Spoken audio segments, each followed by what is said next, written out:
Вітаю на прес-майданчику. Welcome in our press media center. We are going to talk about local election 2020, a new system, a new territorial basis. On July 15, the Verkhovna Rada Ukraine actually described the date when the elections of the local authorities, villages, or etc. are going to be held.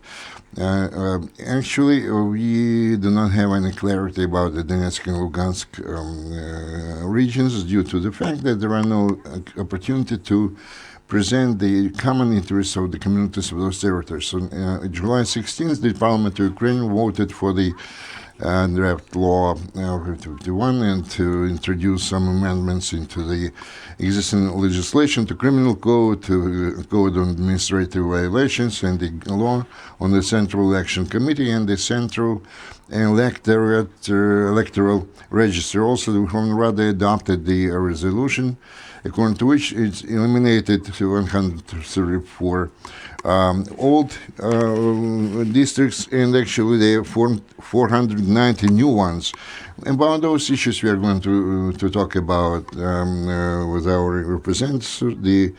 And we have the following guests: Andriy, Hevko, member of the Central Electoral Commission, Olena Boyko, the MP of 80th convocation, Oleksandr Korinnyi, head of the Association of the, amalgamated territories, and Ihor Abramiuk, director of development, and others. And we are going to remind you that we have this special online transmission, and anybody who wishes that, we can go to the YouTube of the Ukrainian Crisis Media Center in Ukrainian and English. We are going to start right away. So, Andriy, maybe we'll start with you. And yesterday, the Goals of Ukraine actually published the law of Ukraine on the on the amendments to be introduced to the Electoral Code. In your opinion, what is the legislative basis? To which extent it's really good in order to hold the new elections? Well, actually, it depends how we're going to have those elections, and then we can say whether it was high quality or not. It's very difficult to assess whether it's 100% efficient or not so far, and I believe that those local elections will show how those amendments are adopted, how qualitative they are or were. And I believe in any process I witnessed, there are no limits to perfection.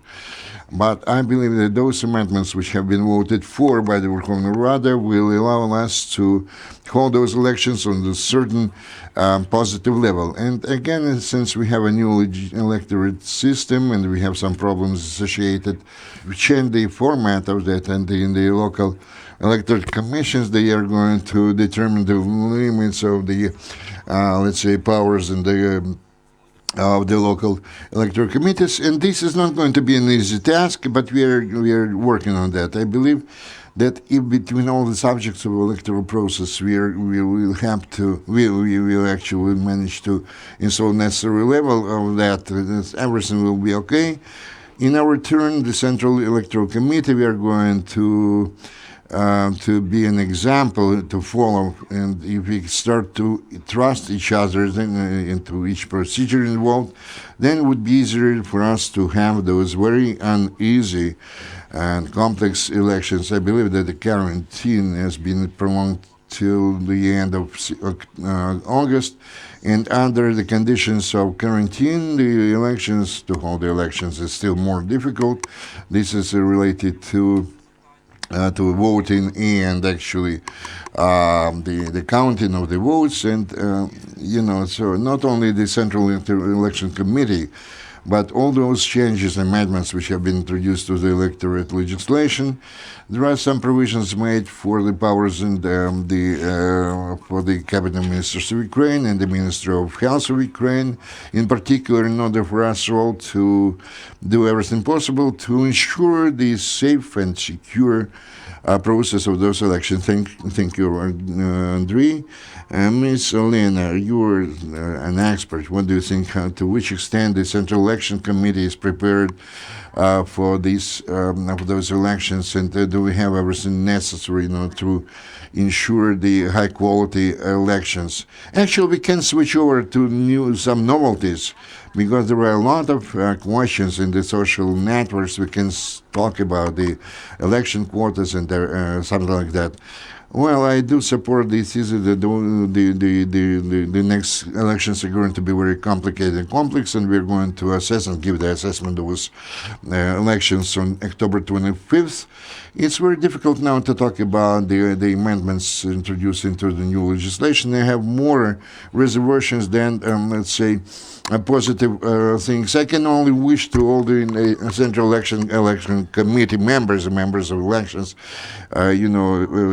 to do everything possible. Speaking about the notice introduced, but we have to start the most complicated, more complex novelties, the change of the electoral system. Everybody talked that the change of the electoral system is not acceptable 1 year before the elections.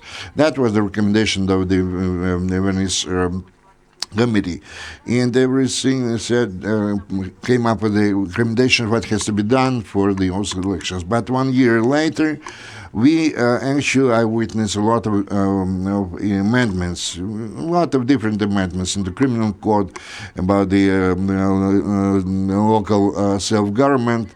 All those are, let's say, large-scale ones, and so far nobody can understand those amendments and changes which they have been introduced. We have to talk very sincerely and openly, and let's say in a very informative way about those changes in order to be prepared for this process. This new electoral system, the local village councils will be elected if they have more than 10,000 voters. In those communities which there are less than 10,000 voters, there will be kind of a mandate majority voting.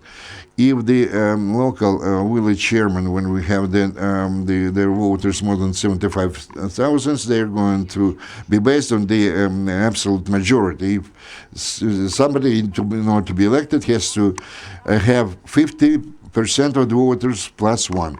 Then if the less number of the voters, then we are going to have a relative majority. So this system, if you're talking about the downsizing the threshold to 10,000 is much concerned, not because those changes have been introduced just on the eve of the electoral process. We call those process dangerous for the local self-governance.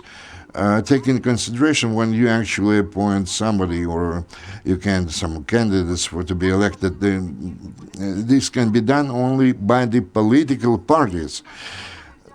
To which extent the political parties are prepared to carry the responsibility for their candidates, and to which extent morally and legally the voters are prepared to support this or another party. This is something which we have not been prepared, or not yet actually prepared for.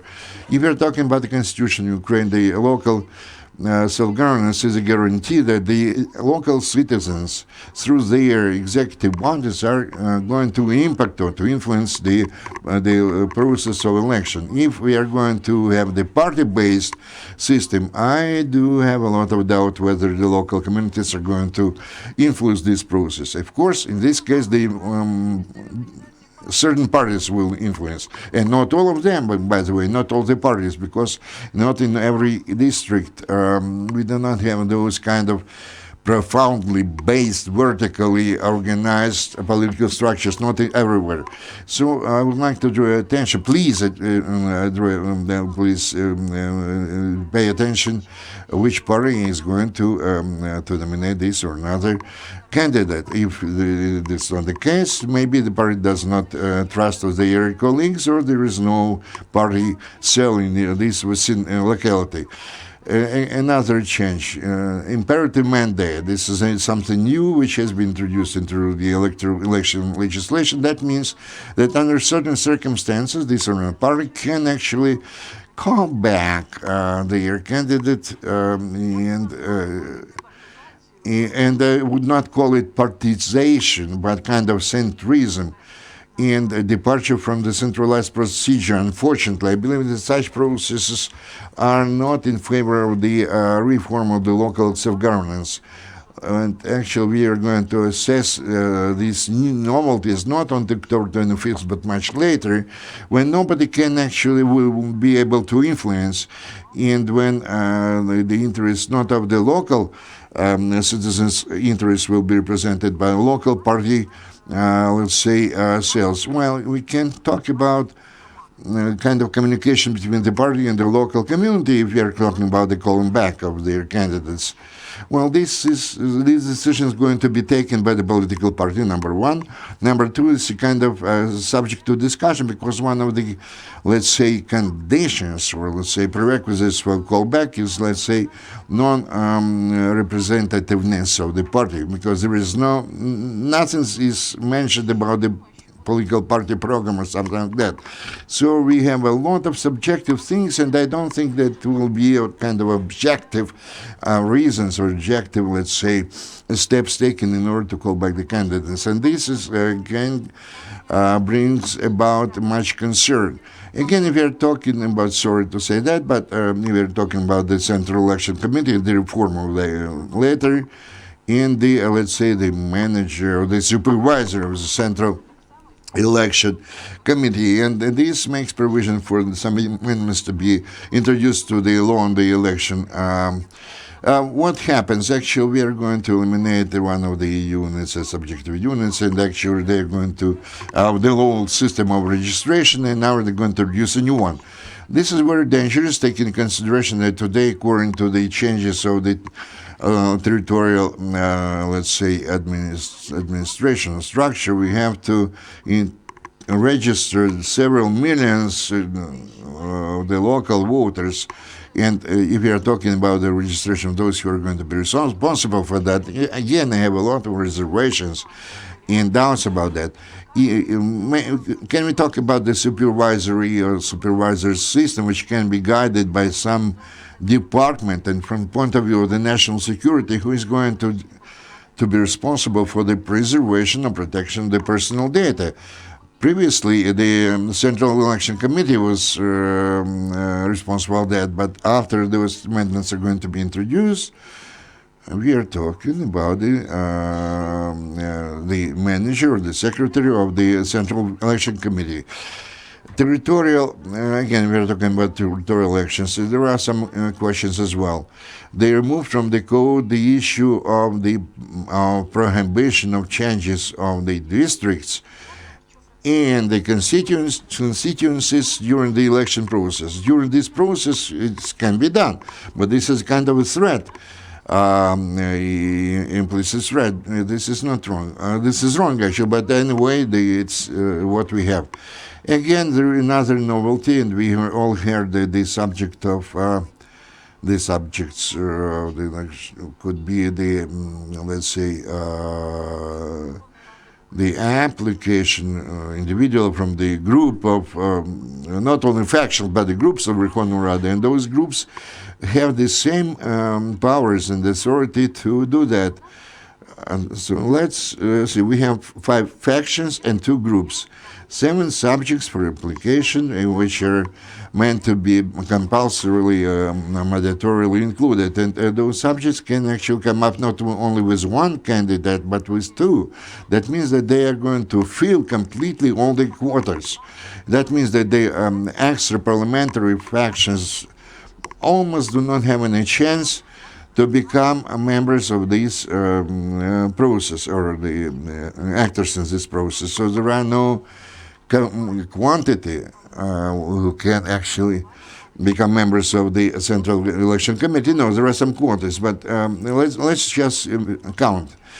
If we're talking about between 10 and 14 members, and there is a 14 for mandatory inclusion, but can an extra parliamentary faction become a member? No.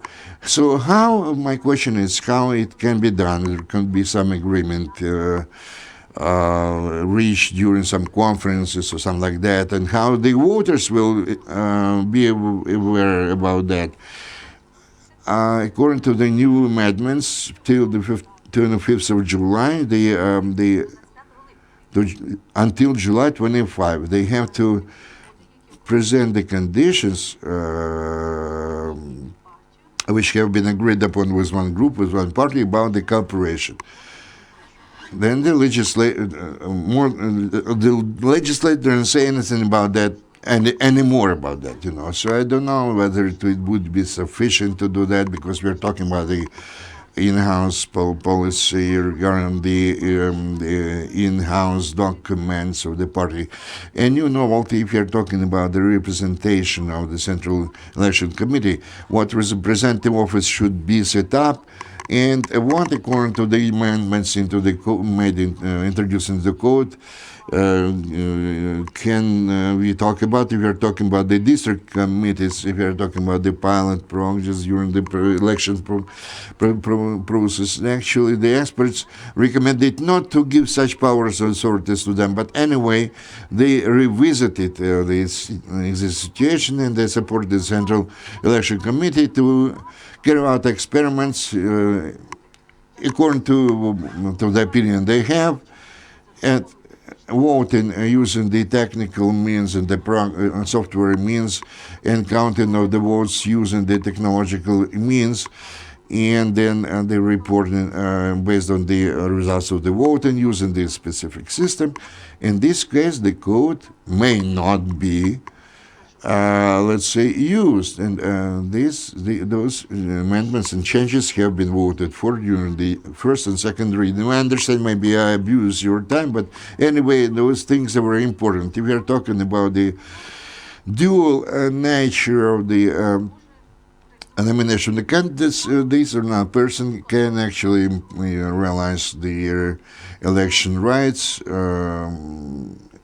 offering his or her candidate to different bodies, but they forgot to mention what will happen if the same person will obtain two mandates. Okay, I'm going to ask you another. How many you have voters? Unfortunately, 15,000. Okay, now based on the example mentioned before, if the let's say the mayor is can actually try to be elected into a local council, if he doesn't want to remain the mayor or the chairman of the municipal council, they can actually be going to be elected for the municipal council. In our valid legislation, it doesn't provide for the possibility of the same person to have two different mandates, as we say, to sit on two different chairs. There is only one amendment what has to be done which deals with the chairman or the, let's say, of the council, or to become the member of the council, to remain the mayor of the city. If there is still some time, we have to introduce some changes, amendments, modifications maybe. We have some more time. We are going to work for 2 hours. Oleksandr Korinnyi is going to leave us in half an hour. Unfortunately, he has to attend another meeting. So after all, your colleague, we are going to give you the floor. Okay, we are going to be talking about the let's say, the special monetary, let's say, some amount they have to pay when they are going to kind of monetary collateral. Everybody has to pay for that, but some is different. This kind of money is not going deposit. They are not going to return this deposit in any case. Imperative mandate is a very big problem from the point of view of the partization, and from point of view of non-democratic principle of, let's say, of governance. This is not a European experience. If the voters elect somebody, why the party has to call back this candidate? The party only can nominate the candidate. They are responsible for ideological support. They are not the voters, the parties. So this principle of calling back by not those who actually elected this person, not by the voters, is not a democratic principle in home that this is the first and the last elections when we are going to talk about the imperative mandate. Well, maybe not the first. We had we had such a situation, but we have never actually applied this. They talked about the popular initiative, not the party initiative. Andriy mentioned that the ballot has been changed, but let's imagine the situation that, for example, somebody gets 4 ballots for the chairman of the local council, then district council, the regional council. Maybe they will have the 5th ballot for the people deputy of Ukraine. So 5 different ballots, and each of them are going to have different formats. You, on the screen, you can say the examples. Let's say the models of those ballots. Again, we are talking about the proportionate system. We have to have 2 different ways how to fill in. Again, there is some threat. First, this kind of tick off for the party, and then for the, let's say, somebody from the list. In order to properly fill in those ballots, we have to take care of the correct informative policy. We have to have kind of informed approach to the to voting or to the election. It should not be kind of the occasional, let's say, incidental election. We had some of the non-valid ballots, a lot of those, because the voters wrongly filled in those kind of the template ballots. There is another danger associated with that. And the fact that they change in the last minute the format of the protocol without any protection, which was printed, actually published on the printer, and those amendments were supported. But anyway, this ballot is not well protected, and again, it's printed on the printing machine, on the Xerox. This is again another danger. So we have the 3 dots. For that, maybe my colleagues will elaborate on what I said. Oleksandr Korinnyi, you have a lot of experience as the municipal chairman, and this kind of election, for example, you cannot actually, let's say, suggest a candidature for this or another election. Sometimes we have the same candidates in different lists, and now we are talking about different system. Unfortunately, Iryna, I started to talk about the elections. Maybe somebody remember it happened 3 years back, and in those days we mentioned that maybe we should talk about the majority system for the local system, because everybody has to understand who this or another person voted who specifically for. We had a kind of precedent when in many localities, many of the villages or the settlements lost the opportunity to have their own representative.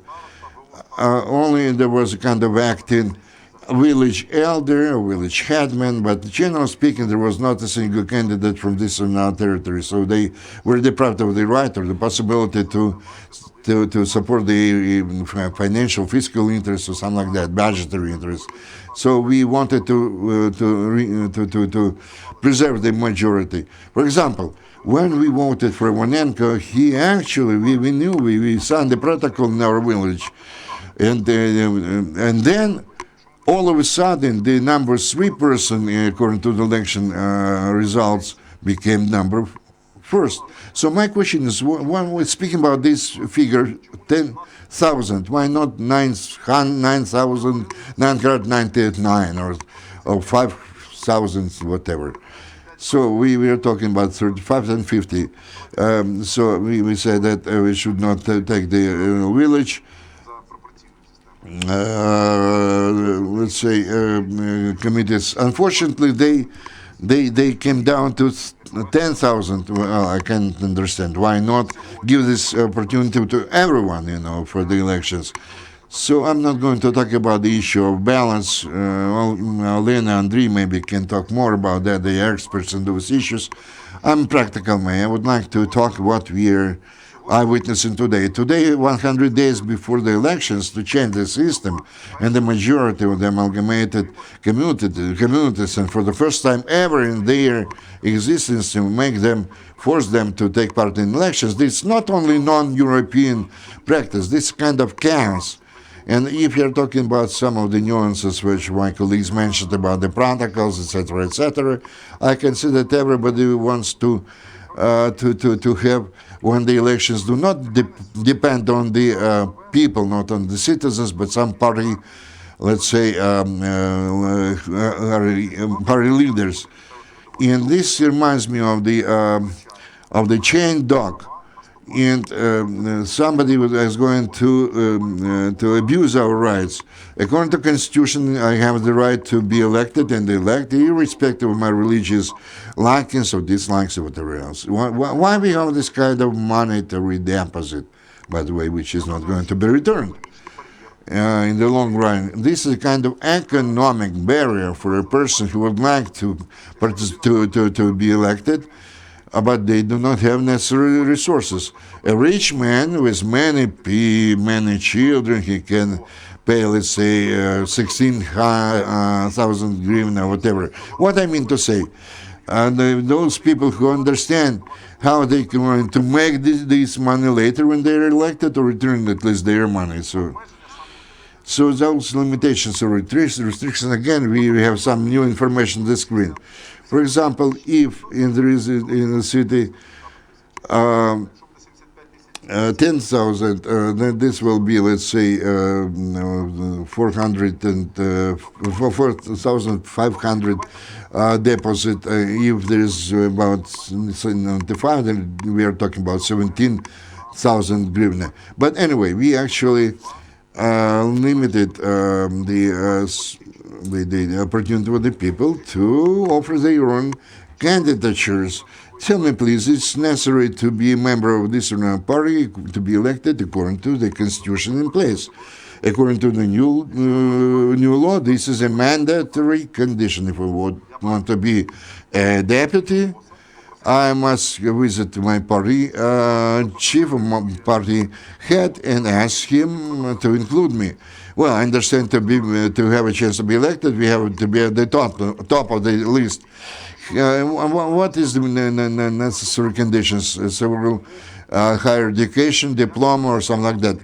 When I'm absolutely against this kind of partization, God forbid, and I believe, and I now see it in the localities, those who actually think how to ensure their place in the list. You wanted to listen to some of the MPs. We have Vitaliy, please join us here, because actually it does not concern you personal, but there were some questions to the legislators. We actually don't discuss it with Vitaliy about this threshold of 10,000, and more or less the normal figure is 35,000. But unfortunately, the result of our talk with Vitaliy, 10,000. I don't think that to be elected as a candidate, then a person have to go to the party leader and kneel before him. Even at the level of districts, there are a lot of well-structured and ideologically developed parties. No, there are not many. This is not the United States. We do not have those parties. Do we want to elect people who represent those parties and then to restructure them as kind of later, or how are we going to do that? Today, what happens today in the let's say the lower level? These are not parties. They have another candidate. They will visit another party. They also have their own candidate. I really hate to think that, God forbid, that we are going to return to the to have some old parties like Vitrenka, etc. Why not? There is opportunity or possibility to have more necessary number of the candidates. Nobody can actually find themselves in the limited number of the big parties, like 5 big parties. So take in consideration that we deprive the rights of the majority of the villages to have their candidates in the community councils. This is a big negative thing. we have to include the people who we know. Usually we are talking about actually the people who are not from the territorial communities, maybe from the territorial communities, but maybe some well-known doctors or somebody else, but definitely not the people from the villages or settlements themselves. You know, the people still are against that about this kind of unification or amalgamation of the communities because they cannot possibly influence the decisions regarding their own communities. Also speaking, I would like to I witnessed the meeting of the local village when some people who actually changed three or four different parties from the block of Yulia Tymoshenko built to Svoboda. And I categorical support, absolute support Olena that the party has to come up with their candidate. But he has to report to the people because he or she is going to work with the people. But who is going to call back this candidate? Usually, logical, it would be the people who elected them. But now, only the original party organization can do that. So the people will never physically see the candidates to those original councils. Somebody will come to them and that this is a good one, this is a bad one, we have to call him back. This is a very negative thing, in my opinion. And most importantly, if we're talking about the monetary deficit, which is not logical, in my opinion, we are going to add to that a kind of imperative mandate. If somebody is going to offer his own candidate and his point of view does not correspond or coincide with the majority, he cannot influence anything. And most important, they all support the idea not to create a conflict, let's say, along the territory to elect, let's say, different purchases like the village elder, because we are going to have some kind of majority system. The elder actually is needed when somebody doesn't implement or doesn't implement the decisions of the session. The majority, which is going to be in the council, is going to nominate or to appoint the elder, and the majority is not going to support something until the elder is going to support that. There will be no elder. Generally speaking, the elder will be kind of a member of the party which actually appointed him. In the majority of the things, those will be the chairman of the party, let's say, units. If they actually, in other words, we are going to go down the slope when the elected people will be guided by the decisions of their respective parties. We would like to have high quality councils, and those members of the councils which will be trusted by the voters. Instead of that, we are going to have the party impact, the party influences, which are going to report not to the citizens, but the party, the respective parties. And believe me, on the October 26th, we'll hear party such and such, so many chairman, percent of the chairman, etc., etc. And we are going to bring those who was kind of self-supported ones, affiliated with this or that party, but actually we would have the situation where we have a report based on the quality. There are a lot of my colleagues which have doing a lot in the public sector. We actually asked them to please go and be elected. He said, no, I do not want to compare myself with anybody else. I would like to work for my village, for my street, etc., etc. Unfortunately, we do not have such persons among those candidates. Our association, no. There was a special issue when we had to give an opportunity to give an opportunity for the IDPs to vote at the places they reside now. There are different opinions regarding that, this specific issue, but globally speaking, if they are citizens of Ukraine, they have the right to determine the authorities on the territory where they live in. Aren't you afraid that the voters from neighboring community will come to you as a tourist. We have to warn that the person has only one vote for the local authorities elections, and those who were forced to come here from Donetsk, Lugansk, or the Crimea could have an opportunity to have a vote, and vote actually, have the ballot and vote for that. We still have to learn how to do that. I understand there will be some technical difficulties and nuances with a new practice, but I really hoped very much. Maybe the president will not support that, or maybe there will be some possibility to introduce some other amendments.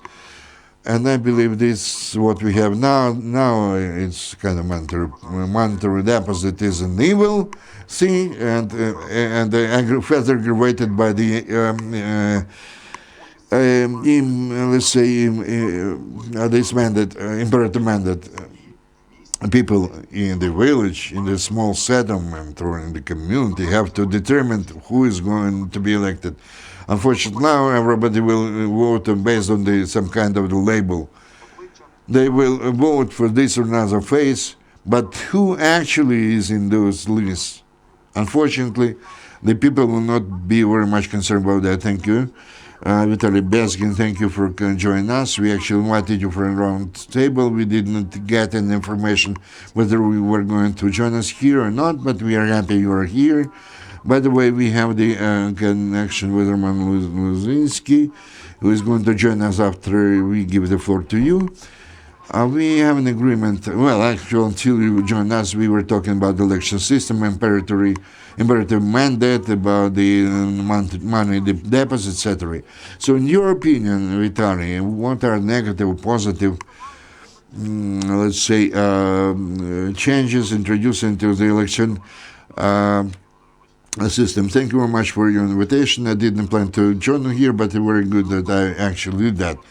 The matter is that the election conducts and the amendments to be introduced, they were voted for. This is a plus, it's a positive thing. If you take into consideration the wording, which was actually validated, you take into consideration presidential veto, it was impossible to use the old system, but I believe there will be a lot of tension to use this new system, how to count the votes, etc., etc. But I'm going to talk about some key issues which are being discussed regarding the local self-governance. Actually, we are talking, and this is my personal standpoint, because you were talking, and I watched the response in those who voted in the parliament. There were different positions. Departization, key 10,000. This is the evil, which is not going to support the stable development of neither the parties or the further development of the local self-governments. Why so? Because my colleague was right to say, Ms. Korinnyi, what kind of partization, what kind of ideological division based on the village communities? Sorry, there are some positive communities, but there are communities where we have to think about the basic life necessities of the people, vital necessities of the people. For sure, they cannot decide anything on this level, depending on how this or another party opinion regarding the land market. And let's be honest, why, if 1 year ago we started the kind of juvenation of the parliamentary membership, etc., whether partization is going to contribute to the development of the system? No, because we have 1 or 1.5 mostly party system who are going to have the system or the network in the village, in the country. And, we cannot expect that some young people will have another angle of their thinking, whatever. So, in this case, in the east and the south of Ukraine, the party for the life, the opposition party will become the winners. So if you have this quota, 10,000, the 10,000 will not work without the imperative mandate. Because taking into consideration what I mentioned before, if there is no networks in the country, everybody is going to be kind of shepherded, let's say, into the limits of the boundaries of this or another party.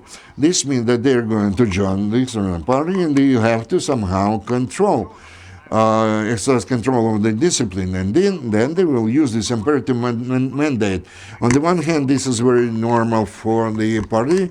For example, the people who is going to take on board some more people, but if you're talking about some personalities who actually ensure the result of the election, but they will be forced to work within the boundaries of the party, this is not the correct thing to do, because the most important, the deciding thing here is the activity of this or another body. When we had our faction meeting, and I told that Olena during the committee, the correct figure would be 35,000, but if we're talking about 10,000, we need the imperative mandate, but otherwise it won't work.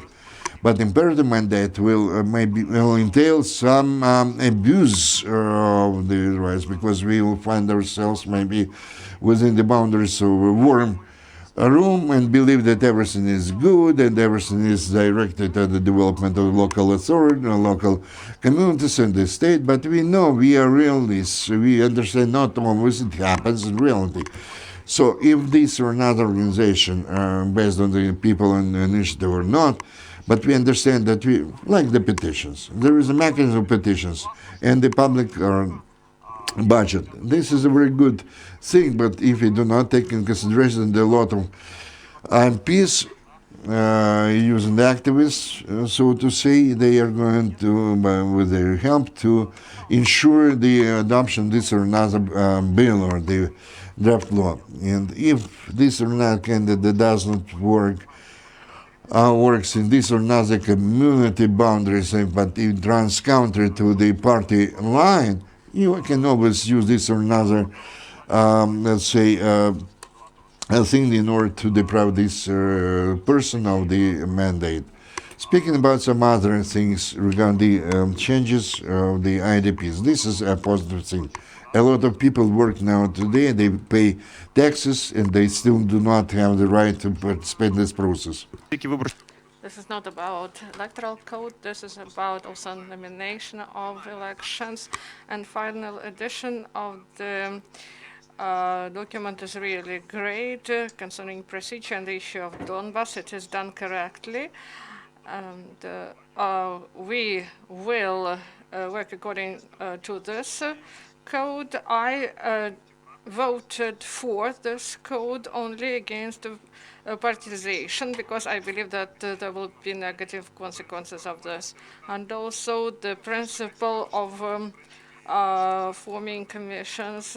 If we are speaking about all the new politicians, when old politicians get consolidated, and then we won't have transparent redistribution of the districts. That's why this document is better than the previous one concerning procedures, but there are some cornerstones that will provide the benefit for the improvement of self-governance. Lozynskyi, if you hear us, I know that you are in the field, so you speak with people. What response do they provide about introduction of the changes to the code? Good afternoon. First of all, thank you for this platform, for such a discussion without any political pathos and political declarations.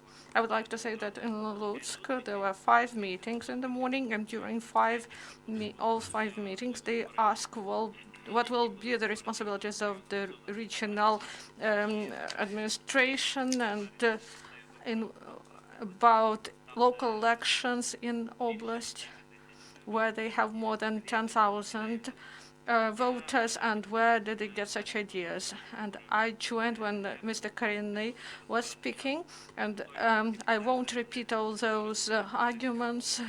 They resonate with the position of Golos and my personal position about rules of the elections, and this will be verticalization and centralization, and people do not understand why they are deprived of the right to self-nominate, and people do not understand why in the program that Servant of the People party, they wrote that there will be open lists, and now people cannot identify who will be on top of the list, and at the bottom of the list, this will be decided by party bosses. This cannot be the topic for open voting. So the rules that prevent to renew self-governance by the local leaders, and whether we had in Golas and the Servant of the People party, what happened when they voted for the quotas?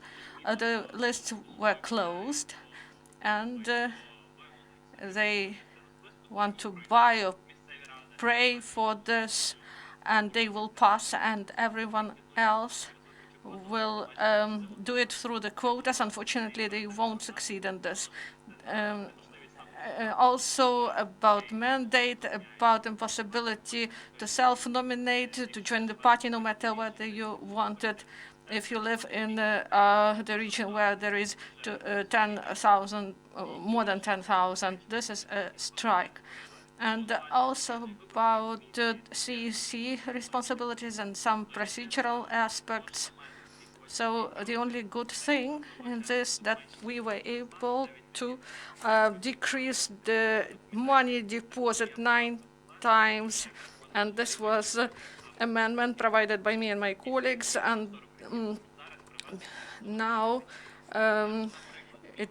in Lviv, for example, you do not have to pay 5.5 million to participate in local elections, and this money now will be divided by 9.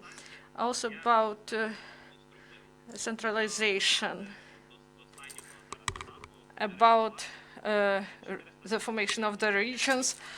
We have 490 regions, the Soviet system, and the key it was based on the number of Communist Party members, and now it should go in the past. And also, we searched for opportunities to reach optimal choices, and this was without blood. It was done without blood, and what is not good that some changes to the constitution failed. For example, at the end of 2019, I would like to say that they broke the logic of completion of decentralization, because regional administrations remained the representatives of the president, regional councils, and they will be increased, and the deputies of the regional councils, they will be 120, and also when I'm now in Lutsk, and Lutsk council, regional council, oblast council, and oblast administration of Lutsk, without changes to budget codes. The first reading is not a panacea. These responsibilities were not properly interpreted, and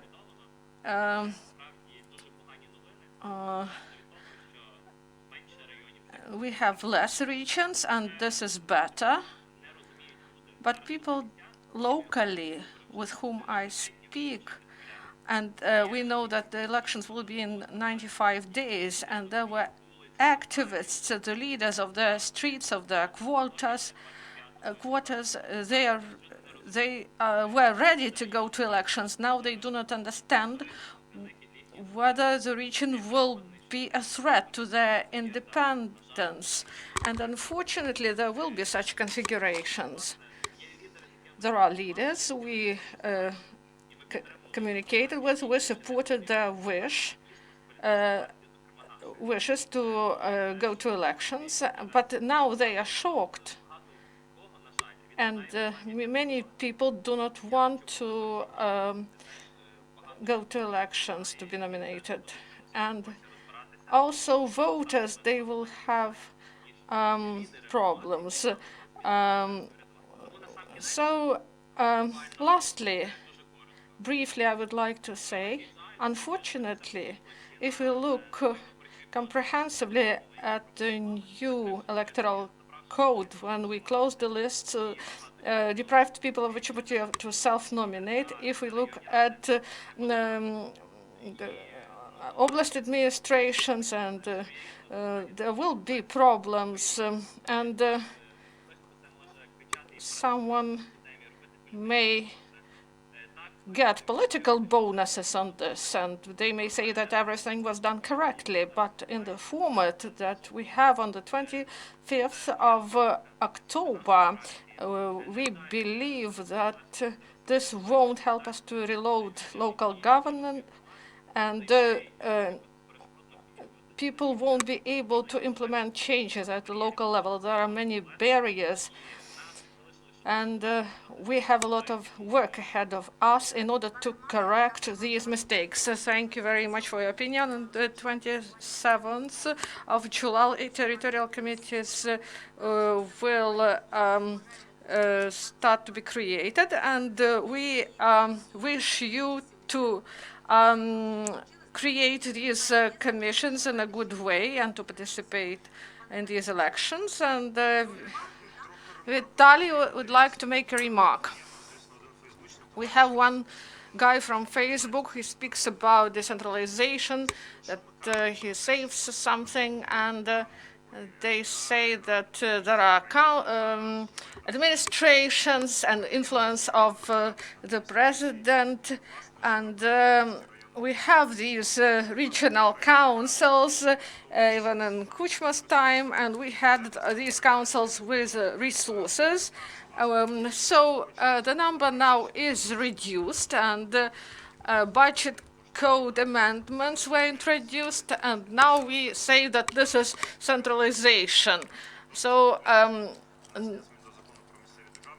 there will be changes to the code, to constitution, and state supervision is needed. And this formation of the regions, this was done that we will have proper state supervision concerning security, because it is impossible to act differently, because we have war, we have separatism in the country. I believe that reform should not be politicized. Despite parties, we should work for results.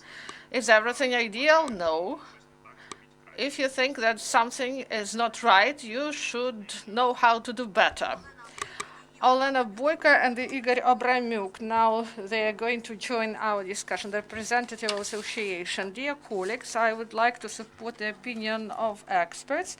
If we are speaking about 8485, we support all your proposals, but about 3650. Experts supported this draft. This is a liquidation of creation of the regions, because if now they do not vote for these changes, I cannot imagine how CEC would be able to start the electoral process. We have about 100 communities regions that are in the framework of the whole region. In Zhytomyrska Oblast, Novoukrainska ATC was created in 2015 in the framework of the region, and now there are two representative bodies in one territory, and this is not normal.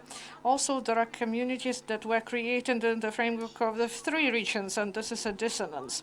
So, not only because we have elections, but there should be proper state administering. There should be done. Reform should be logically completed.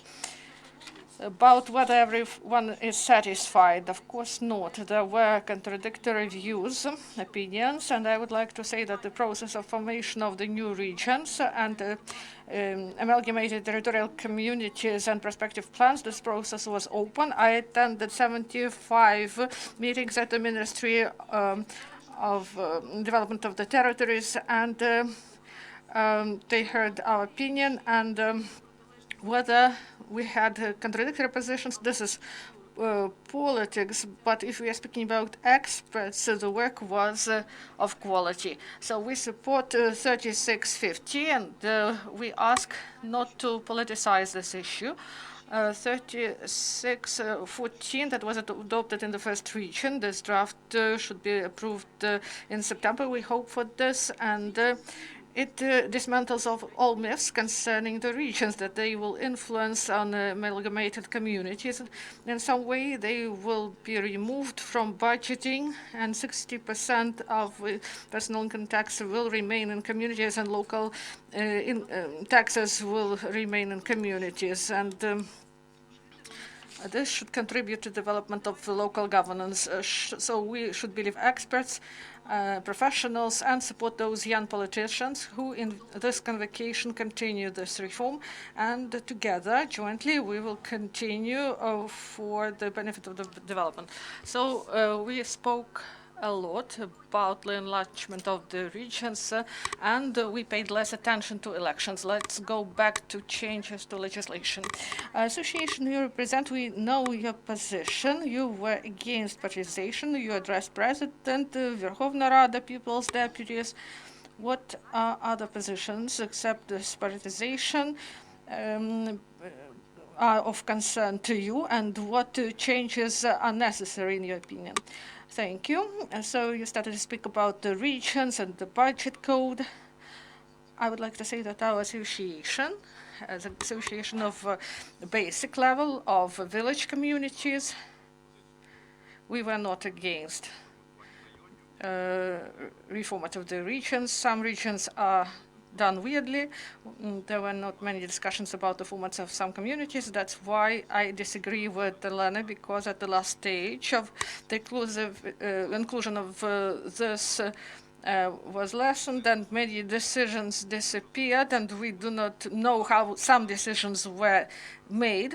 But going back to the electoral system, the decision on of the code and we changed our position concerning some important aspects concerning regions and regional councils. The most important problem of changes to this budget code, I believe, as an association, as local governance bodies, we believe that the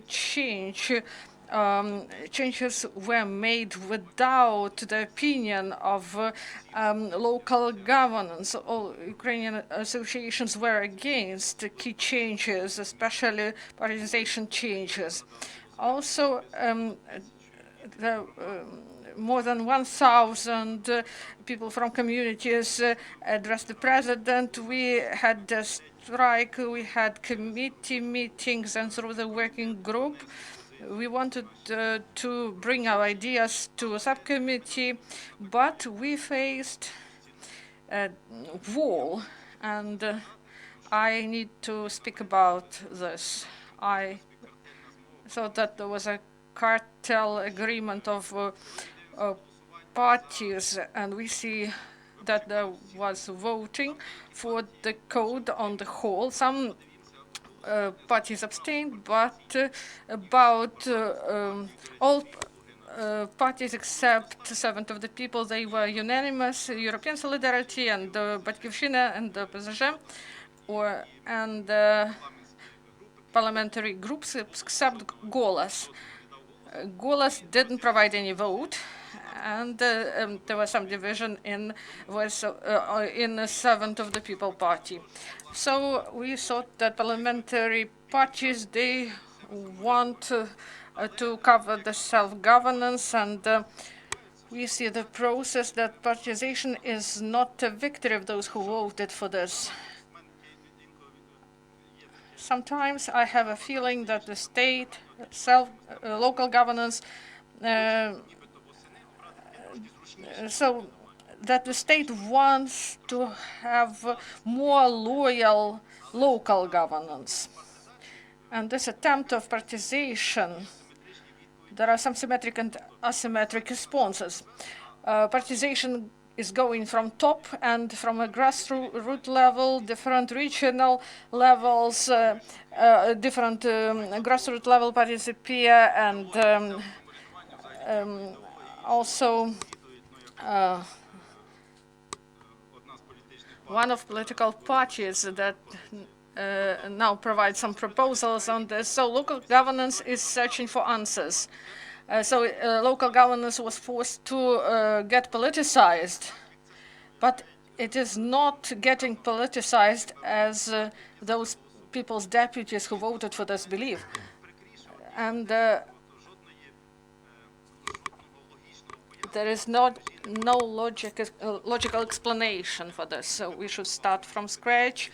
We proposed the threshold of 50,000 because these are the limits of the small towns. So when where communities is more village-like, and 35,000, but 10,000 was not explained. So they even didn't want to explain what it is based on. This is a big problem. Decentralization reform was done in order to create equal communities, having equal responsibilities, resources, and the system of governments and logic. And now, artificially, we divided them into categories. First, they will deal with parties, and the second will be in different system of coordinates. Neither the parties nor people are ready for this. This partization, I speak about this because this is the main problem for us. This is multi-layered problem.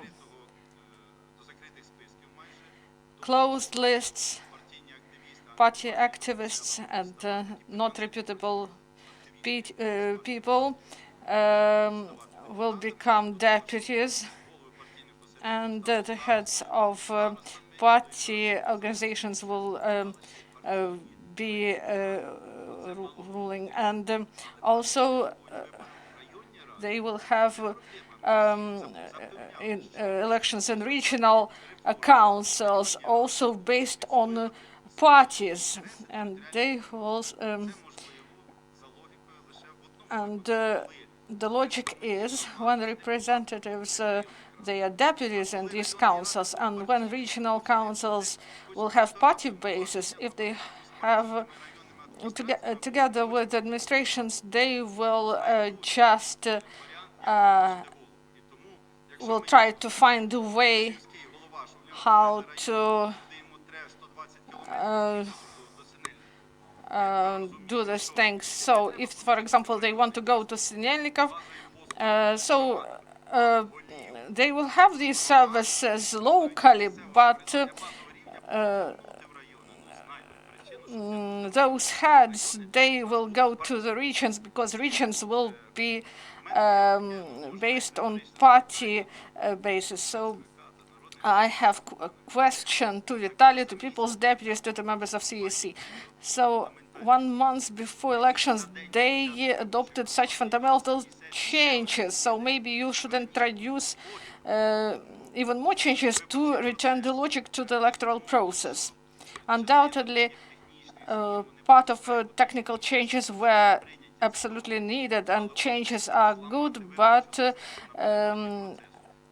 if you break the system on the eve of elections, so maybe you should try and break the system in reverse direction now.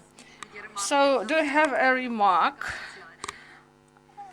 as a response to the representative of association?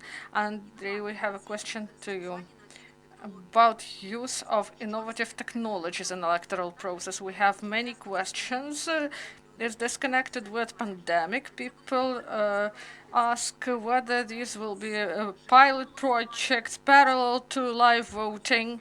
Please tell us about it. First, I would like to say, and I would like to respond to Olena's speech about innovative technologies that can be used in electoral process. This should be done. For example, counting votes at precinct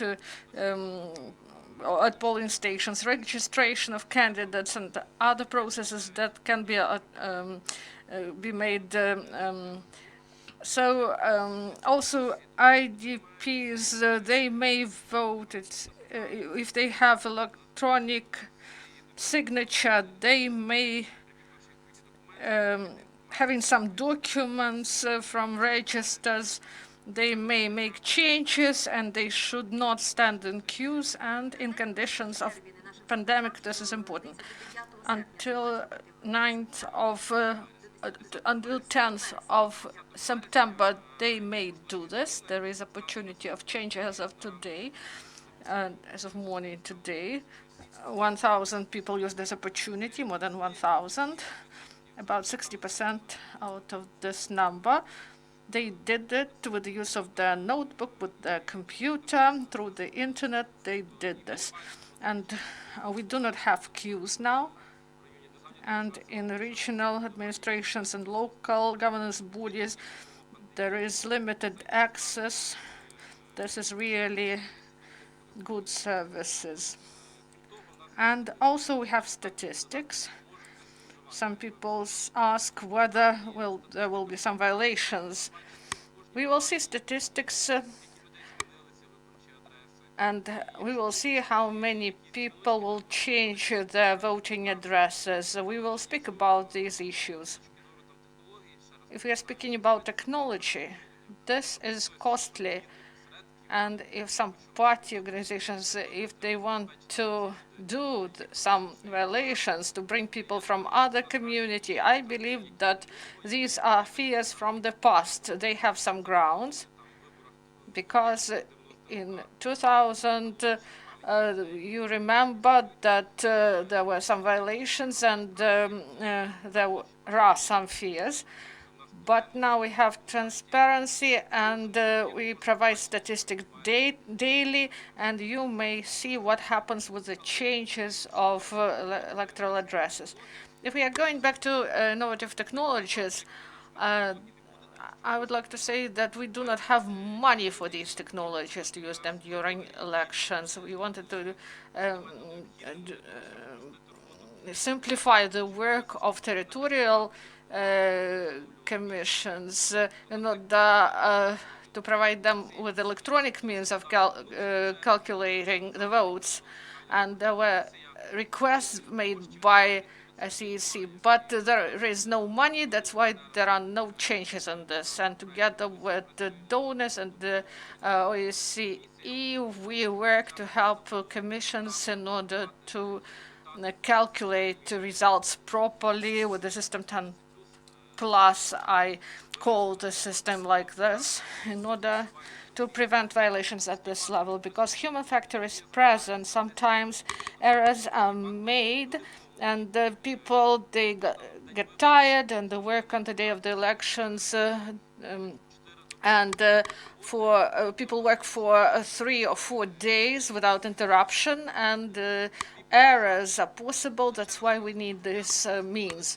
And I would like to assure you that the Commission will have really responsible attitude to this.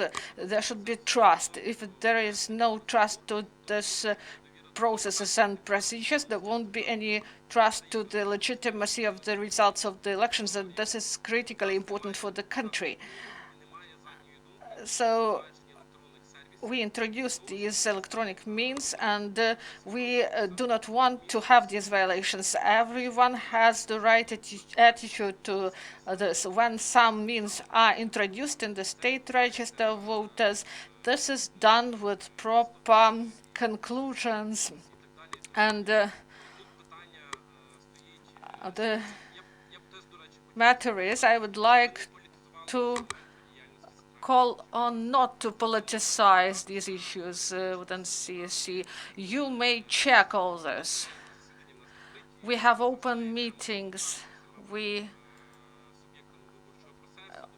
communicate with all the participants of the electoral process, and we will have also communication with political parties, and we will explain how to vote, who we may vote, in order to provide proper information. One of the challenges is a deposit. When the deputies of village and settlement councils, they need to be able to provide this deposit, because not in all villages they have bank affiliates. That's why we will address the banks. They should provide services to have these accounts that will be open to provide proper access to simplified through private bank or other institutions in order to make payments electronically, to provide this deposit in order that people who want to participate in elections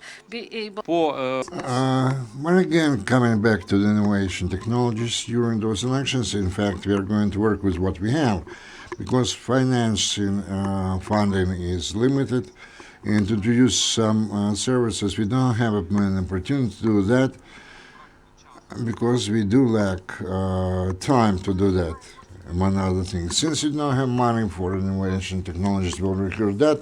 Whether it's good or bad, it's subject to other discussions. But whether we have enough money, I know that some of the MPs did not vote for the amendments.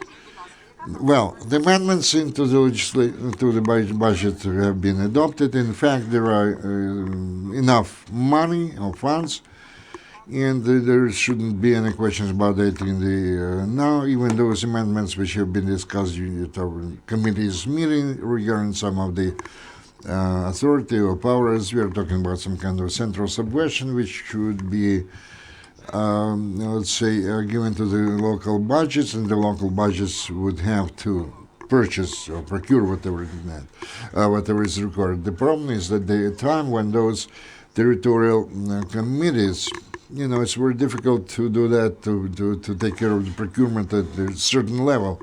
And we could see, based on the results of the previous elections, there are some problems with procurement or purchase during the election process.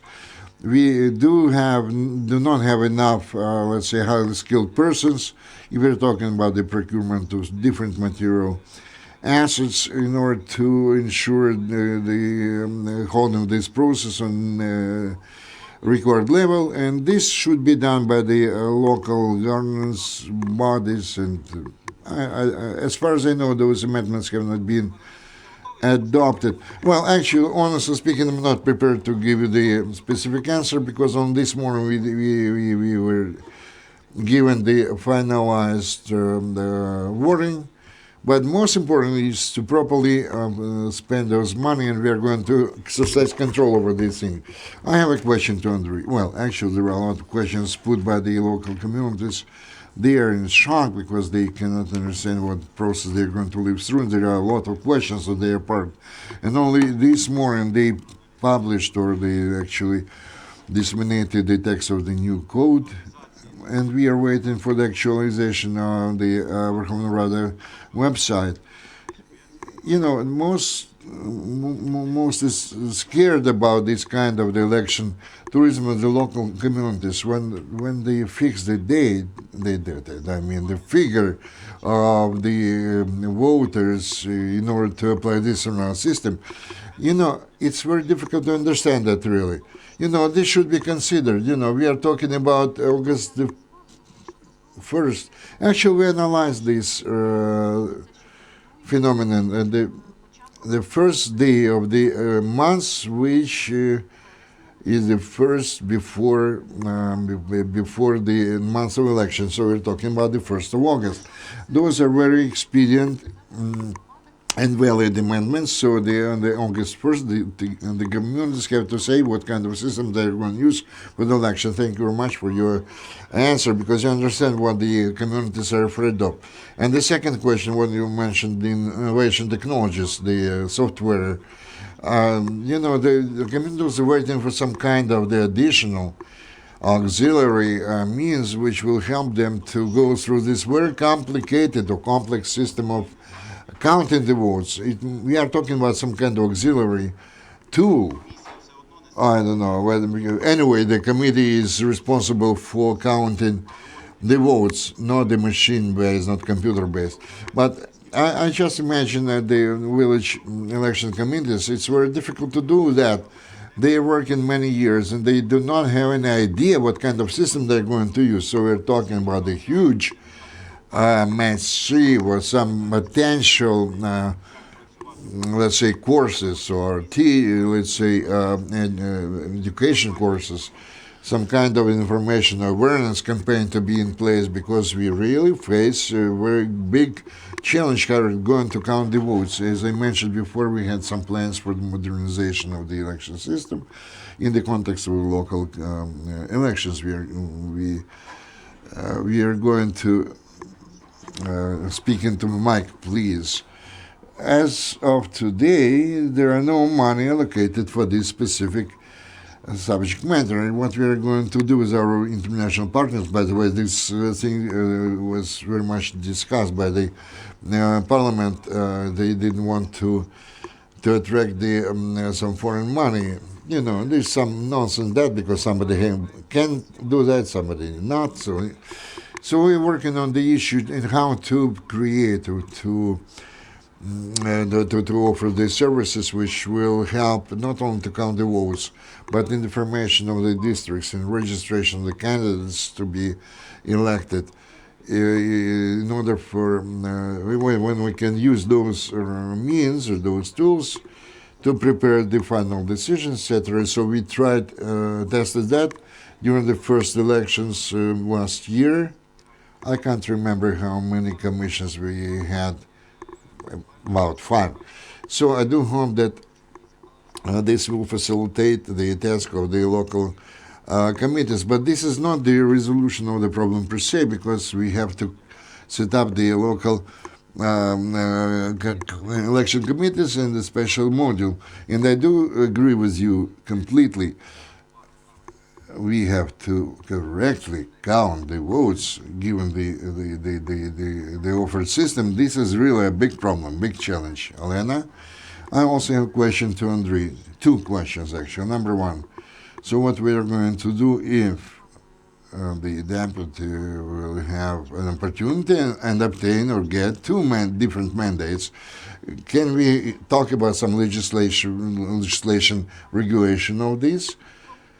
The second one is the counting of the votes. If we're talking about the norm of 2015, we had a different legislative system or a different system. So what committee has to do? They have to count the results of this specific person, or decide when this person decide what kind of mandates he is going to have.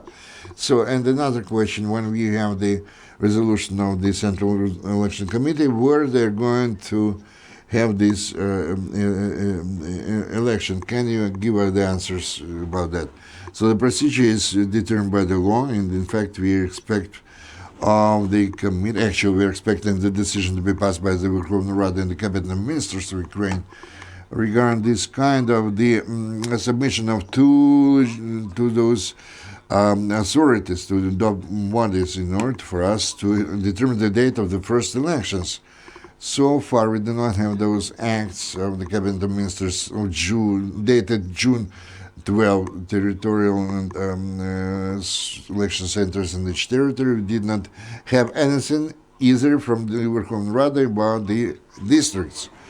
So we do not have any grounds to do something in the localities, but we understand that they're going to be in place, So my personal opinion is we have to get rid of at last of this kind of the Soviet anachronism about this administrative approach. There should not be any kind of the decision of that kind.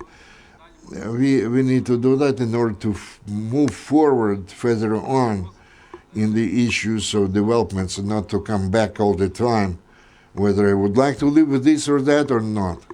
So there was enough time since 2015 for each the communities for them to decide what kind of configuration they would like to have.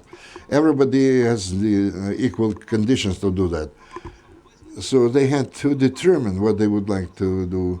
Somebody actually used this right of theirs, somebody did not, but we have to forget about that and move ahead. Thank you very much. I believe that everybody agrees that in a modern Ukrainian administrative system, and I repeat myself many times, that we lived until June 17 under the conditions which were formed in 2014. I'm talking about the rayoning or the regionalization. I would like to echo what my colleague said, despite the fact that the speaker signed the 3650 Act in several hours after it had been submitted, we still do not have this text. Also, besides, I have a suspicion, and there are some nuances, we still have to have some additional consultations about the first elections, because in the election code, it lacks the clear wording, clear definition what has to be done. A lot of people are listening to us now. There are a lot of questions on their part, and most questions from the Institute of the Elders, because they actually canceled this kind of the institution. Let's get back to this issue. Who is prepared to answer that? So the question is whether the elder can be a deputy who is going to appoint the elder or the village headman. Maybe I will start. Well, it's very good to hear that Vitaliy will speak his mind on that. But my expert's opinion is that there were several proposals regarding the elders, how to hold the elections. There have been no expert, objections to that. I'll try to explain what I mean. The elder was a kind of person to be elected.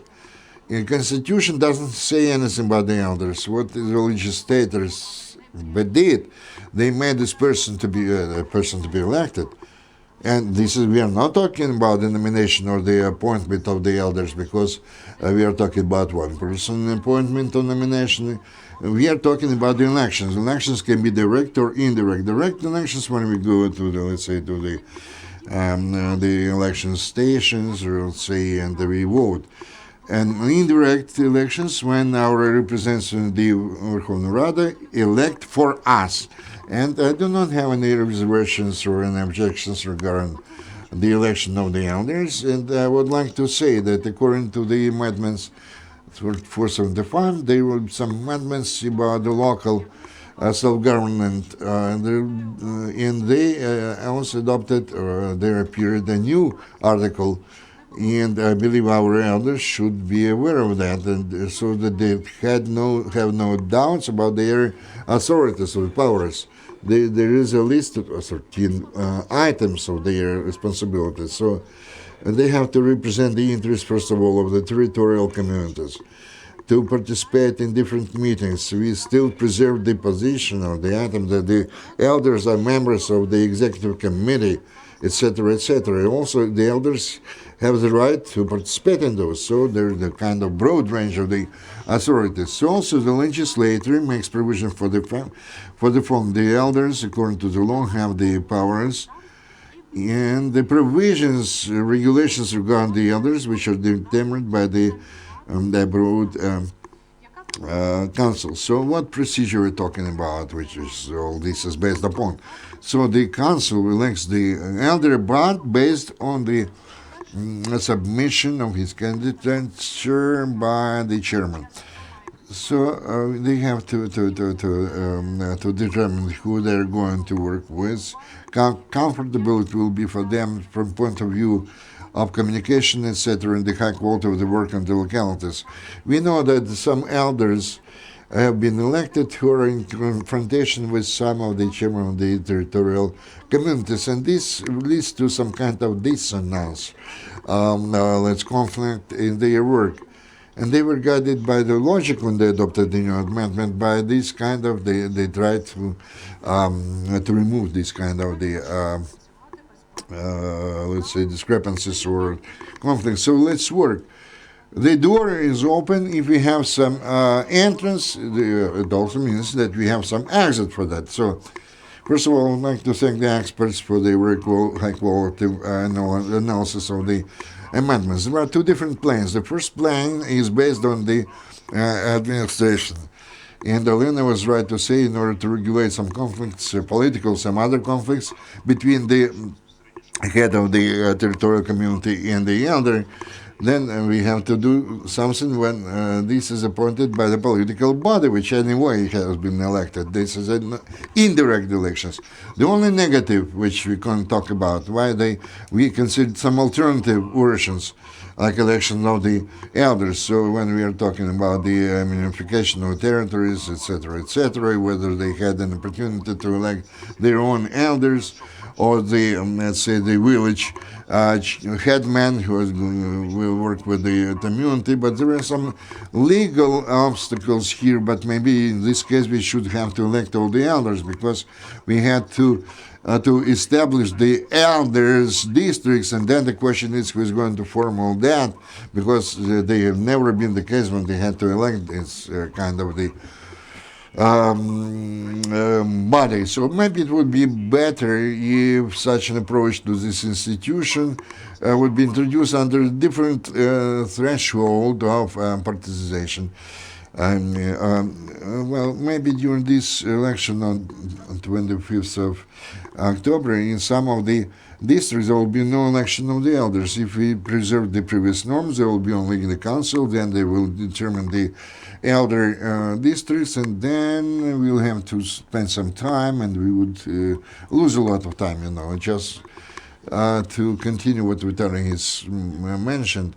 I agree completely. My opinion is that the election of the elders, this is a kind of disputable thing, direct election, but when the elections in the communities became the kind of party-based, when the village may not have their own deputy in the district council, there is a big possibility that the settlements of the villages will not have their own deputies in the village council. So then who is going to represent their interests and defend their interests in the new village council, in the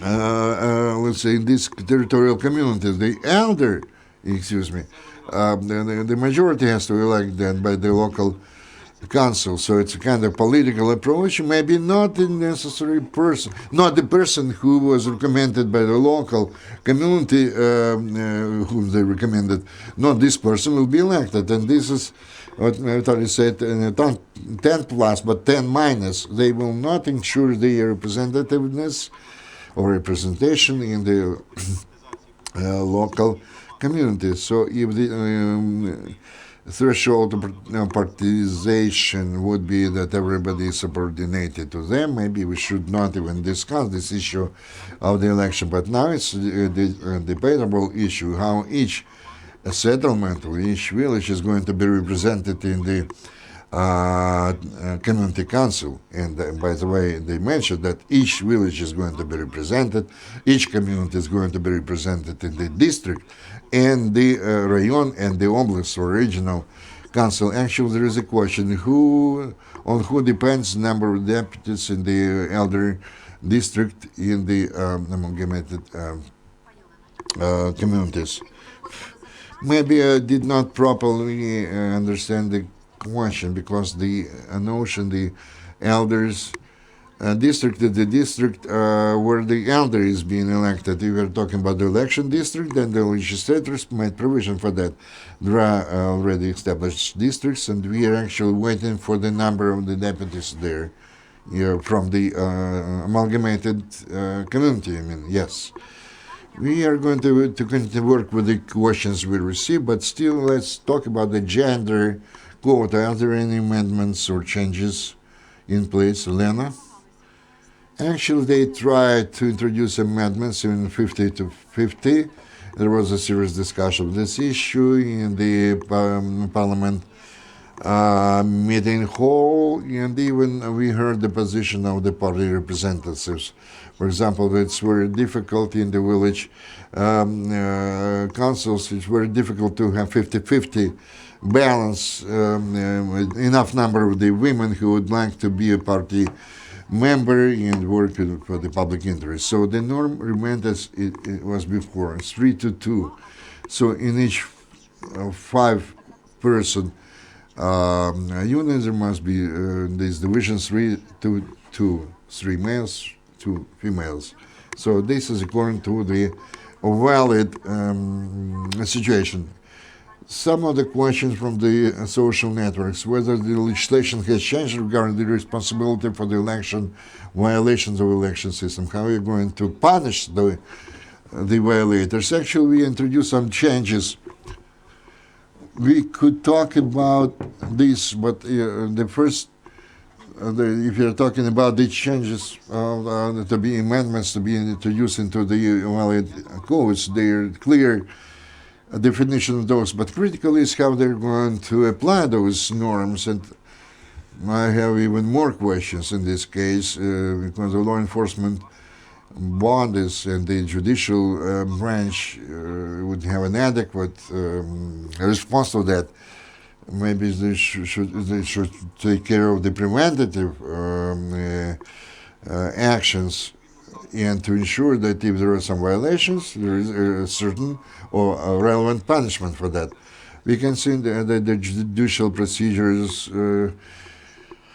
were in place over the last few years when there were some kind of trying to grease the palms of the electors. So we are talking about some kind of corruptions, bribes, etc., bribing. I don't know whether those sanctions have been strengthened or not. What we failed to take in consideration in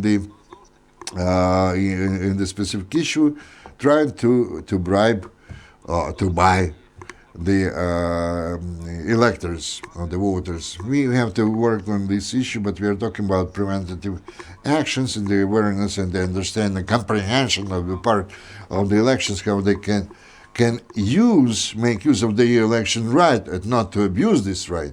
We are talking to work with based on the materials which is going to be prepared and generated by the Commission. We are going to talk about the sanctions against associated with this or another violation or infringement of this right.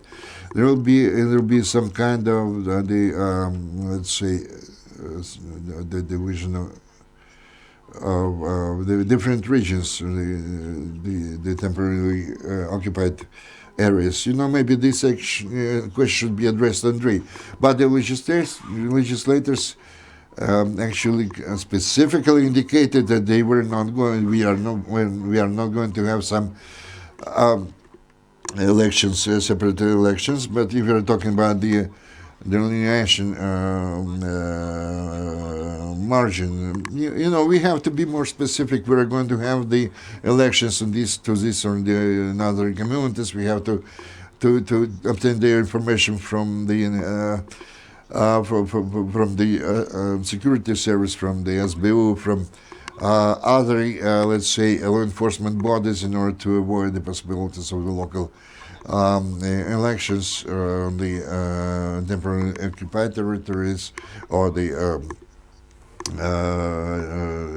territories which still under the control of the Ukrainian government. So we are working on that issue, but the decisions taken by the government of June 12, we base our work on those decisions, preparing for this election procedure, but there must be a special document from the cabinet ministers submitted to the Central Election Committee in order to determine the date of the first elections. And our listeners would like to need some more explanations regarding the monetary or money deposit, whether the deputies have to pay the deposit, what kind of the size of deposit for those of the chairman where the number of the electors is less than 10,000. So please, can you put on the screen the table we had? Yes. You had a very good infogram with very clear information. No, we are not talking about the balance. We are talking about the deposits for the elections. For the Crimea, we have 250 minimum salaries. Then we are talking about the deputies of the village, settlement, and the district authorities, 20% of the minimum. And the minimum is 433, right? Well, tentatively 943 hryvnia is the minimum. Well, this is what I mentioned, the issue of opportunity this candidate to pay this kind of deposit. So in the country, this could be another obstacle, not about the availability of the necessary funds of money, but how they can actually pay that money, Then we can see that the village settlement and the city chairman, one minimum salary, 75,000 electors. Then we are talking about the deputies, not only the urban or the city. When we have this kind of 10,000 plus district or the regional council, 75 plus electors, we are talking about 4 minimum salaries multiplied by, let's say, the monthly amount as per day of the start of the election process. Well, it's a special calculation of that. For each district or regional council, they will have different figure, but the basic, let's say, basis for calculation for minimum salaries. Well, Igor, is a kind of artificial division. Candidate or deputy for the village council with the 10,000, they will have to pay 20 times more, say, deposit as compared to the deputies with 75. I can't understand this kind of discrepancy. I don't know. This is going to be impacted. Cannot we actually change this situation in the beginning of the fall or the autumn?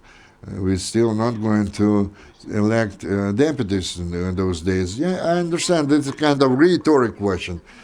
Olena said that it can be done. Me as an expert, we cannot 1 year before the election, we cannot change anything like the territorial organization or the election system, etc. And technologically speaking, on the September 5th, they're going to start this process. So the issue, who is going to pay? It depends who is going to nominate the candidate. If the party is going to do that, that means not the party member, but the party per se is going to pay. Actually, I read the law. And if this is kind of self-submission, then the candidate will have to pay himself or herself. Only this kind of self-submission, we are talking about only for chairman or those territorial communities where we have less than 10,000 voters. But once again, I repeat myself, in no case the deposit is going to be paid back. The party is going to nominate, but you know how the parties do that. The party says, take the banner or the flag, and everything else you have to do yourself. So this, we are talking about those who would like to be candidates, included in this or another party list. This kind of disproportion is going to have a drastic impact on the potential, let's say, potential membership of those parties. Then those who are going to be on district level, we are going to restore the territorial committee, which are going to be responsible for the election process in this or that district. So this is a very simple thing. We are talking about the new establishment, new territorial committees. And I would like to add that the amendment we are talking about, the territorial commissions, will be beyond the election process, since the July 25 to September 5, we are having the period of time when you're going to submit the documents for the members of territorial committees, which are going to be formed by the Central Election Committee. We are talking about the regional commissions, the district rayon commissions, and all these city territorial election committees.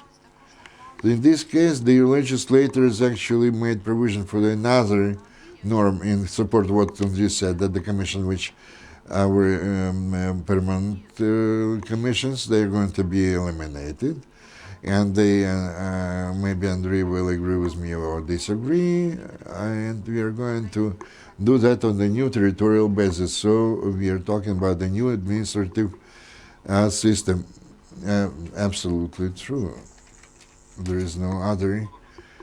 There is no other interpretation of that. There is a resolution in place.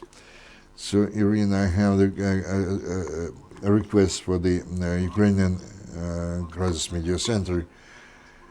Maybe some of the questions we have, we even do not have the answers. Maybe it should be a kind of cycle, a series of such meetings, maybe dedicated to specific norms or issues, because we cannot exhaust all the questions within the limits of just one meeting, and it can be efficient. So for your center, this is you'll have some work until October. We have a lot of questions on the Facebook pages, and they already, there are some questions which you answered already. Maybe we can also have some time, spend some time to answer those questions in writing, so to say, based on the questions. And all this you can follow on our website, on the page of the DOBRE Program, and follow our press releases and the big analytical material which are going to publish after the completion of our today's meeting. We have another question. I represent the Ukrainian Institute of Politics, and I deal with the issues which we discussed today. Maybe I would come back to the fundamental issue during the first half of our meeting today: restoration of the city district council in the city of Kyiv. I believe that Kyiv is limited as compared to all other cities in Ukraine, because per one deputy, we of the city of Kyiv have more than 30,000 citizens, even more.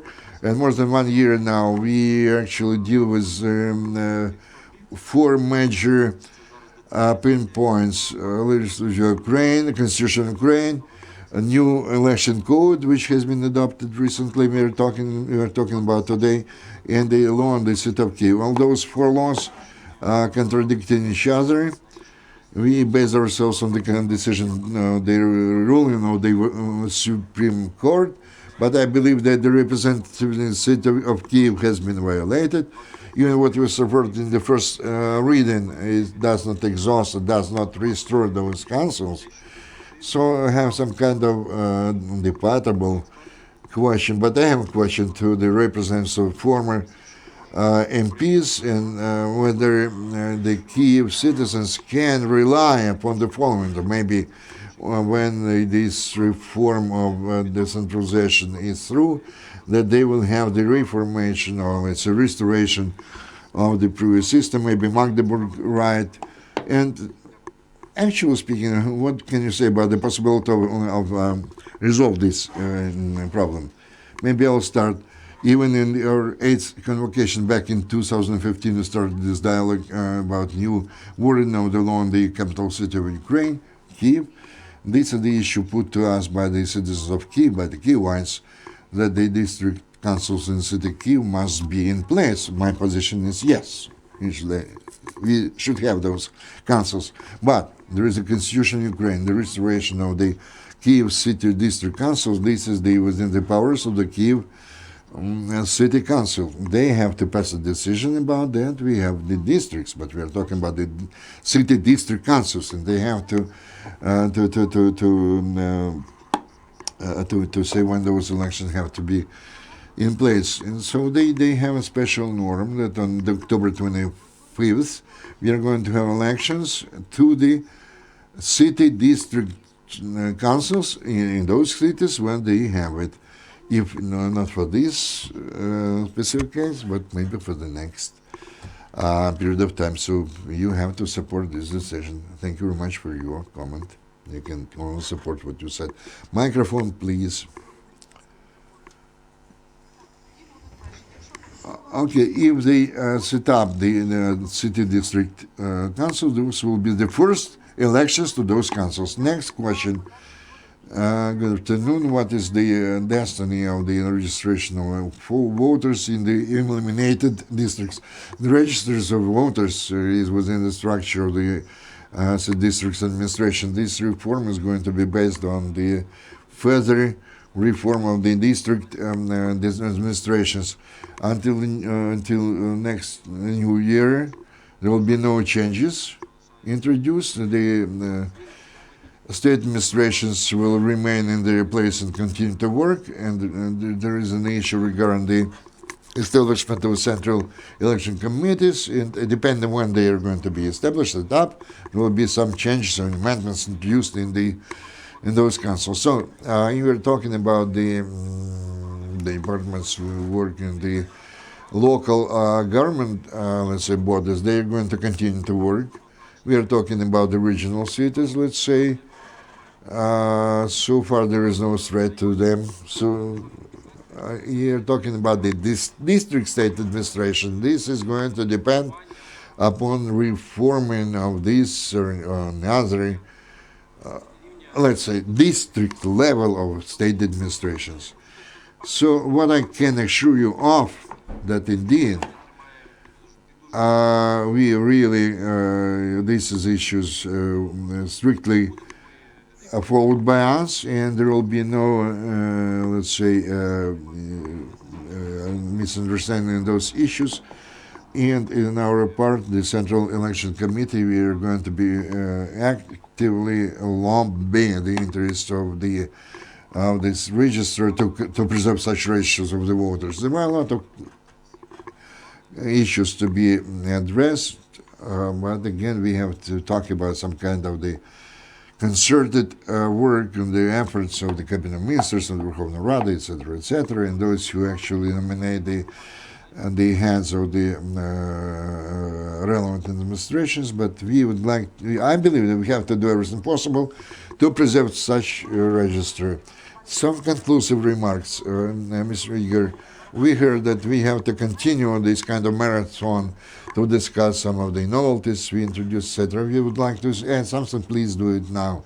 I would like to call upon everybody of the direct and indirect participants in elections to be very active, because in store for us is a very complex election procedure from different points of view. What Andriy mentioned at the very beginning, we have to be very much organized, and we will all have to do something about that. We have to join our efforts, because we have we face those challenges which have never faced before. So we have to use all the opportunities in order to support and follow the communities in their attempt to go through this procedure as much efficient as possible. I would like to echo what has been said. May I wish everybody the patience, inspiration, and the legal position. I believe that we are going to have the most complex and complicated elections in the new history of Ukraine. Well, I have no doubt that everything will be done, because the new procedures, new administrative system, new election system, it's very difficult for the Central Election Committee to do all that, to prepare all the necessary amendments during the time we have to count the votes and to approve the results. It's very difficult to do. I can actually foresee very super difficult process from the point of view of the counting of the voters and the confidence or trust to the results obtained, etc. So I hope that after October 26, we will start to talk about new election reform. Andriy, I must be an optimist, because in fact, each challenge means new opportunities, etc., etc. Maybe I repeat myself. Must be a trust between the subjects of the election committee. On our part, we are going to do everything possible in order to form such confidence and trust through the transparency of passing decisions and the understandability, let's say, clearness of those decisions we pass. I believe there will be some additional explanation regarding the norms of the election code, etc., provisions of this code. We are going to disseminate this information. In the awareness and the information campaign, we are going to take care of that, and the education of the members of the commissions. If we are talking about the number of the members of the commissions, the number will be diminished. If we are talking about the territorial election committee, we are going to have a less number of those, lesser number. And this actually, we can talk about that with more optimism as compared to the previous administrative system. And this kind, and this situation we're living through now, the situation when we live through the pandemic, COVID-19 pandemic, and the quarantine environment. So we have to ensure that all the members of the Central Election Committees, they have to establish and continue and support the contacts with the published election procedure in order to ensure the preservation of social distance, etc. We are talking about the working group, including the composition of which actually includes different subjects. We analyzed the elections in the Southern Korea, in Poland, and Serbia. We actually analyzed different systems. So do not think that everything is smooth in South Korea or in Serbia when you watch the respective videos or some informative materials. Maybe they have better situation with pandemic, COVID-19, but there are a lot of challenges, and I'm not talking about the legislative base or implementation of the norms of legislation, etc., but also about the situation related to the quarantine and the resolutions of the Cabinet of Ministers, and they actually have to shoulder certain tasks in order to do all they can in order to ensure the safe and secure election campaign, and they have to issue some resolutions, etc. We know that the overwhelming majority of these ballot stations, we are talking about different clubs or schools or other public establishments.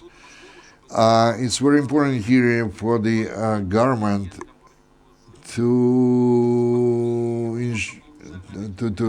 ensure that whatever opportunities we have can be used.